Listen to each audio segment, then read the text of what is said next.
Hi, Matt Noyes. Sunday evening, turning our attention to the week ahead now. Look, there's snow coming down to the valley floor when you get around Berlin, New Hampshire, for example. The North Country of New England has seen some light snow coming down to the valley floors, and we're going to find that expanding. Notice when you get into some of the deeper valleys, Champlain Valley, Upper Valley, we probably find raindrops, but you've got snowflakes otherwise in the area in blue, dropping through the presidentials, coming through the central greens, breaking up by the Monadnock region to some flurries during the course of the evening and the overnight. But headed through 11 or 11:30, this keeps expanding, and then by tomorrow morning, it's completely gone. There might be a sprinkle on the Cape in the early going, and that's about it. You do get a little bit of accumulation out of this, believe it or not, in the mountains, particularly in the central and northern greens.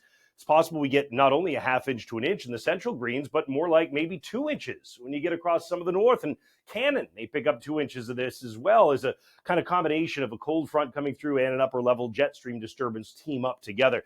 That cold front that's coming by does reinforce the chill. Now, a lot of us are going to be breezy in the first part of the night. Steady wind to about 10 miles an hour means most of the temperature drop doesn't happen until we get to about 3 or 4 in the morning. But otherwise, we're talking about temperatures down to the teens across the north, 20s across much of the rest of northern New England, about 30 for central New England, down into central Mass, interior eastern Mass, northern Connecticut, and northern Rhode Island, and 30 to 35 for a lot of the rest of us. Makes for a cold start for the kids at the bus stop in the morning. Same thing Tuesday morning, another cold start. Notice the afternoon doesn't get a lot better on Monday. It does somewhat anyway Tuesday, and then we start to warm up by Wednesday afternoon, and that's what turns things around. So that when you look at the day-by-day forecast, by Halloween, we're challenging records by rising up to 75 to 80 degrees. Meanwhile, if we go day by day and you can find where you're going to be, Monday is going to be running 45 to 50 in the north, 50 to 55 for the rest of us, a northwesterly breeze that turns light as we get deeper into the day. As high pressure shifts off the coastline by midweek, the clockwise flow of air around it brings in a southerly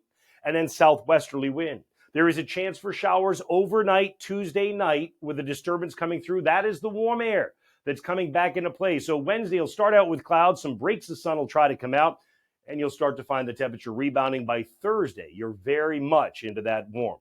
So again, Tuesday's highs, 55 to 60 for many, clouds increasing, showers at night, Wednesday reaching into the 70s, and by Thursday, 75 to 80 degrees, which challenges records across New England again. Halloween forecast looks to be right around 70. Pleasant temperatures, a little bit on the breezy side, but wow, what a fantastically mild Halloween.